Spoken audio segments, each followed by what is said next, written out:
ఆంధ్రప్రదేశ్లోని అత్యంత కీలకమైన నియోజకవర్గంలో అధికారులు నలిగిపోతున్నారా? నేతల ఆధిపత్య పోరుతో మా వల్ల కాదు బాబోయ్ అంటూ చేతులెత్తేస్తున్నారా? ఉన్నవాళ్ళు కూడా వీలైనంత త్వరగా ట్రాన్స్ఫర్ చేయించుకుని వెళ్ళిపోదామనుకుంటున్నారా? అధికారులు భయంగా పనిచేస్తున్న ఆ అసెంబ్లీ సెగ్మెంట్ ఏది? అక్కడున్న ప్రత్యేక పరిస్థితులేంటి?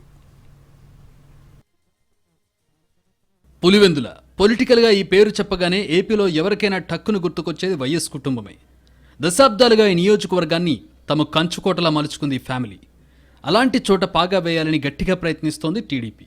అందుకే గత అసెంబ్లీ ఎన్నికల్లో వైనాట్ పులివెందుల నినాదం ఇచ్చింది. మరి అలాంటి చోట ఆ పార్టీ తీరు ఎలా ఉండాలి? ప్లానింగ్ ఎంత పర్ఫెక్ట్గా ఉండాలి? కానీ లోకల్ లీడర్స్ మాత్రం ఆ రూట్లో లేరని చెప్పుకుంటున్నారు స్థానిక కార్యకర్తలు.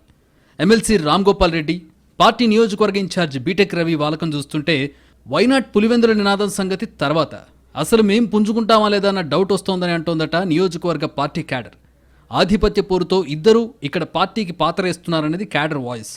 అదంతా ఒకెత్తైతే ఇక్కడ పనిచేయడం మా వల్ల కాదు బాబోయ్ అంటూ చేతులెత్తేస్తున్నారట అధికారులు.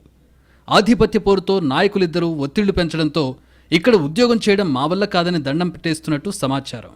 రాష్ట్ర ప్రభుత్వం కొత్తగా ప్రవేశపెట్టిన P4 కార్యక్రమం కింద నియోజకవర్గ స్థాయిలో విజన్ 2047 సాకారానికి అమలు చేయాల్సిన ప్రణాళికపై చర్చించేందుకు సమావేశం నిర్వహించారు అధికారులు.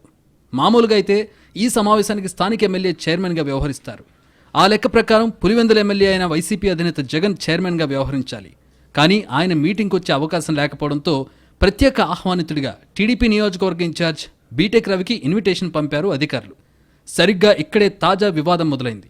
స్థానిక ఎమ్మెల్యే అందుబాటులో లేనప్పుడు నియోజకవర్గానికి చెందిన నేను ప్రజాప్రతినిధిగా ఉన్నాను కదా, ఆ ప్లేస్లో నన్నెందుకు పిలవలేదంటూ ఫైర్ అయిపోయారట ఎమ్మెల్సీ రామ్ గోపాల్ రెడ్డి. P4 కార్యక్రమంలో భాగంగా ప్రతి నియోజకవర్గంలో అధికారులు, ప్రజాప్రతినిధులు కలిసి నియోజకవర్గంలో చేపట్టవలసిన అభివృద్ధి కార్యక్రమాలపై నివేదికలు తయారు చేయాల్సి ఉంటుంది. అందుకే అధికార పార్టీకి చెందిన ఎమ్మెల్సీని, పులివెందుల నివాసిని అయిన తననెందుకు ఈ కార్యక్రమానికి పిలవలేదంటూ రామ్ గోపాల్ రెడ్డి అధికారుల మీద ఆగ్రహం వ్యక్తం చేసినట్టు తెలిసింది. ప్రత్యేక అధికారి అయిన రాజ్యలక్ష్మిని వాట్సాప్ కాల్లో నిలదీశారట ఎమ్మెల్సీ. అధికార పార్టీ ఎమ్మెల్సీ అయిన నన్నే కార్యక్రమానికి పిలవరా? మీరు ఉద్యోగం ఎలా చేస్తారో నేను కూడా చూస్తానంటూ బెదిరించినట్టు చెప్పుకుంటున్నారు.